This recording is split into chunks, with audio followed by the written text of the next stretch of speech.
Bon, j'ai une bonne nouvelle pour vous, vous allez pouvoir arrêter de demander la RS6 dans les commentaires des vidéos sur The Crew Motorfest, puisque ça y est, elle arrive enfin sur le jeu dès demain avec la nouvelle saison, Lowrider vs Donker. Alors on est d'accord, hein, la Audi RS6 n'a rien à voir avec les Lowriders, mais faut savoir que sur The Crew, même s'il y a un thème principal à chaque saison, il y a toujours des voitures qui, on va dire, sortent du thème. Et effectivement, la Audi RS6, bon, rien à voir avec une caisse américaine. Donc elle arrive sur le jeu dès demain, je le reprécise bien parce que je sais qu'après avoir vu cette vidéo, il y en a plein qui vont lancer leur jeu et qui vont essayer de l'acheter au concessionnaire et qui vont pas la trouver. C'est pas un bug, c'est juste que c'est demain avec la mise à jour et que j'ai pu la tester en avance grâce à Ubisoft, tout simplement. Donc petite vidéo voilà, sur la RS6 de dernière génération, franchement ça fait plaisir qu'elle arrive sur le jeu parce que cette voiture-là faisait vraiment partie des top 10 les plus demandés. Pour une seule et bonne raison en général, c'est que c'est assez fou d'avoir une caisse qui est, on va dire, un break familial confort, hein, fait pour faire de la route, de l'autoroute, tout ce qu'on veut, et d'avoir en même temps des performances dignes d'une supercar. Ce machin, même si c'est lourd et que c'est gros, ça fait le 0 à 100 en 3 secondes 6 et ça prend plus de 315 en vitesse de pointe. C'est une voiture qui était demandée déjà à l'époque de The Crew 2. Je pense que ça fait bien 2-3 ans qu'elle est demandée sur licence The Crew, et là ça y est, elle arrive et ça fait plaisir. Ça fait plaisir d'autant plus que la concurrence là, par exemple sur Forza Horizon 5, la dernière RS6 on l'a, mais sur Need for Speed Unbound, ils l'ont aussi ajouté avec l'avant-dernière mise à jour. Donc maintenant The Crew sera à égalité avec la concurrence sur ce petit point là. Donc elle sera au concessionnaire en Street Tier 2, donc elle est déjà on va dire dans les plutôt bonnes voitures. Je ne peux pas vous dire avec une grande précision son prix parce que sur le compte qu'on m'a fourni pour tester cette voiture en avance, elle était déjà achetée. Alors sur ce jeu, quand vous achetez une voiture, après vous pouvez plus voir son prix au concessionnaire. Mais je suppose qu'elle devrait être aux alentours des 400 à 500 000 bucks, c'est-à-dire dans, on va dire, la moyenne haute du prix des voitures neuves sur cette catégorie, le Street Tier 2. C'est vraiment pas dans les plus chers, c'est pas non plus dans les moins chers, très clairement. D'ailleurs, en parlant du jeu et en parlant de prix, sachez que si le jeu vous chauffe et que, bah voilà, avec toutes ces mises à jour qui sont arrivées sur le jeu, vous dites que c'est le moment pour enfin le tester et le découvrir de votre côté, vous pouvez le payer moins cher en soutenant ma chaîne via deux moyens. Soit en l'achetant via mon lien Instant Gaming que vous trouverez sous cette vidéo, soit en utilisant mon code créateur Equinox sur le magasin officiel Ubisoft, sur l'Ubisoft Store. Vous aurez dans les deux cas une réduction et dans les deux cas ça soutient ma chaîne par la même occasion et ça vous permet d'avoir ce jeu qui est quand même très complet avec largement plus de 500 modèles de véhicules, avec une map 2 fois plus grande que celle de Forza Horizon 5 et d'ailleurs bientôt une deuxième map. Parce qu'au mois de novembre, je rappelle qu'il y aura une autre grosse île qui va être ajoutée. D'ailleurs, est-ce que je peux vous la montrer? Parce que normalement, voilà, si je dézoome un peu, si je vais tout en bas à droite de la map, on va avoir bientôt cette île là que vous voyez à droite, qui pour l'instant n'est pas rejoignable par la route. Et cette deuxième map de The Crew Motorfest va être dispo gratuitement pour tous. Ça, c'est quand même assez incroyable. Et surtout, elle va faire aux alentours des 200 km², je crois. Donc ça va être une deuxième map qui est presque aussi grande que la première. Et franchement, ça régale de fou et c'est trop bien de voir que The Crew propose des trucs comme ça gratuitement. Donc voilà, si le jeu vous tente, que ce soit pour tester la RS6, pour tester les maps, ou tout ce que vous voulez, le lien Instant Gaming sera sous la vidéo et vous avez sinon le code Equinox sur le store à utiliser. Alors je voulais vous montrer aussi un petit peu évidemment l'intérieur de la voiture. On le verra peut-être mieux après avec les customs d'intérieur. Mais je voulais vous le montrer en action quand même, avec les petits compteurs de fonctionnels. Avec les petits écrans qui sont allumés mais qui ne bougent pas. Donc on a l'écran Audi Sport et on a surtout l'écran en dessous là avec la température de la clim. Et on a une voiture comme d'hab sur The Crew qui est bien modélisée.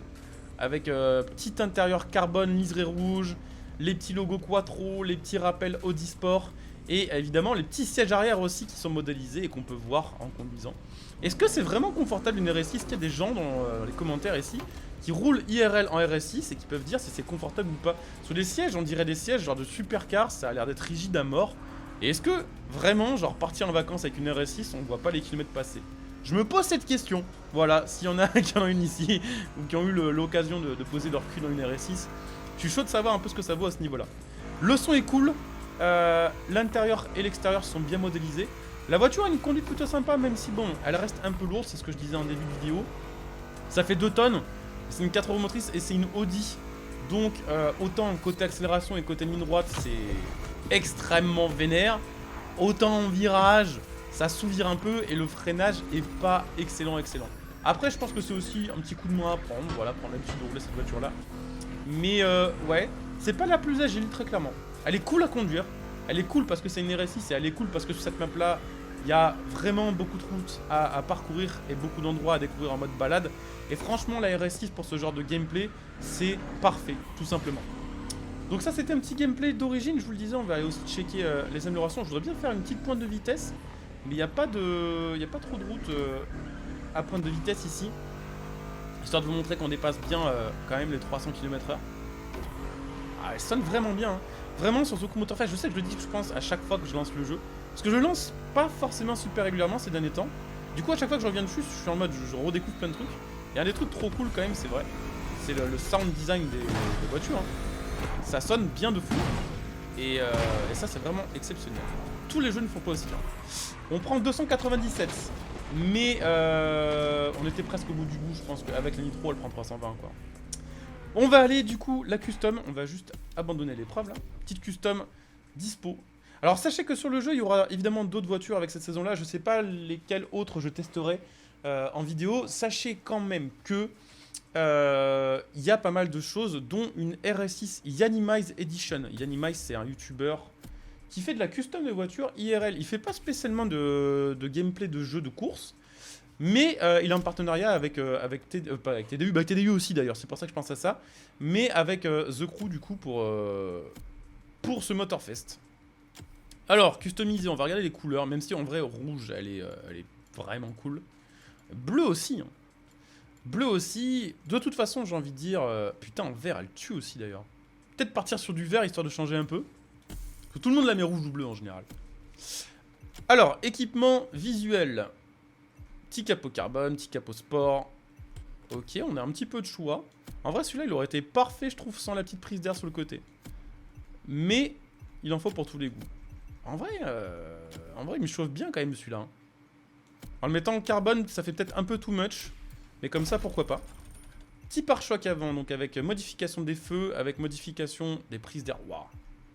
Ça régale, franchement. Quel jeu propose autant de custom que ça ? Dans les gros jeux, avec des gros graphismes et avec des grosses maps, qui propose ça? Je vais vous le dire, personne. C'est pas compliqué. Même Need for Speed, hein, qui pourtant s'est spécialisé sur les customs, propose pas autant de customs sur la RS6.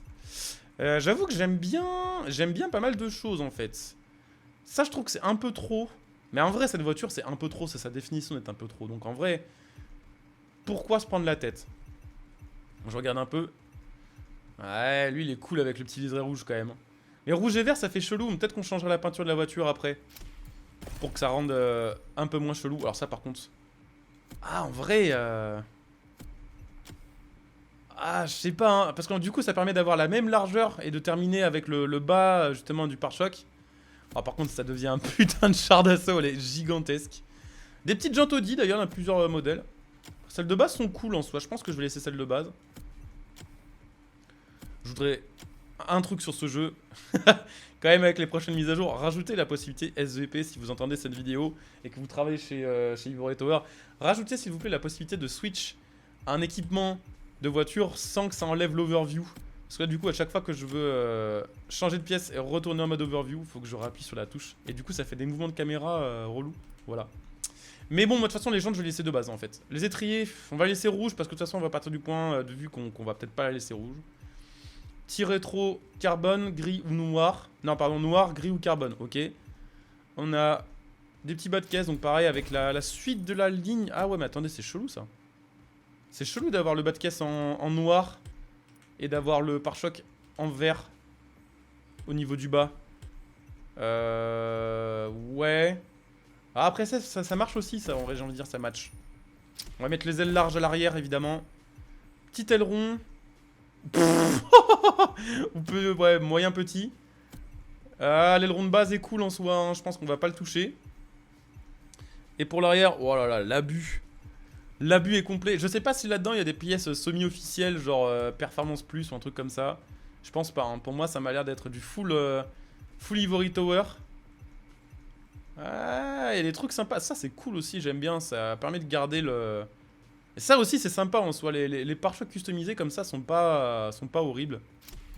On va mettre ça là, et je vous montre l'intérieur, ce que je disais tout à l'heure. L'intérieur de cette voiture là, qui est quand même stylé, bien modélisé. De base on avait des sièges rouges. Ah attendez, je check un truc. Ouais, ah oui d'accord, en fait on va avoir le choix de la couleur de la liseré. Après rouge c'est vraiment le truc qui rend le mieux. Justement on peut garder les liserés. J'aime bien ça en vrai, je pense qu'on va pas changer grand chose au niveau de l'intérieur. Juste les inserts, mais en fait les inserts en carbone ils sont cool aussi.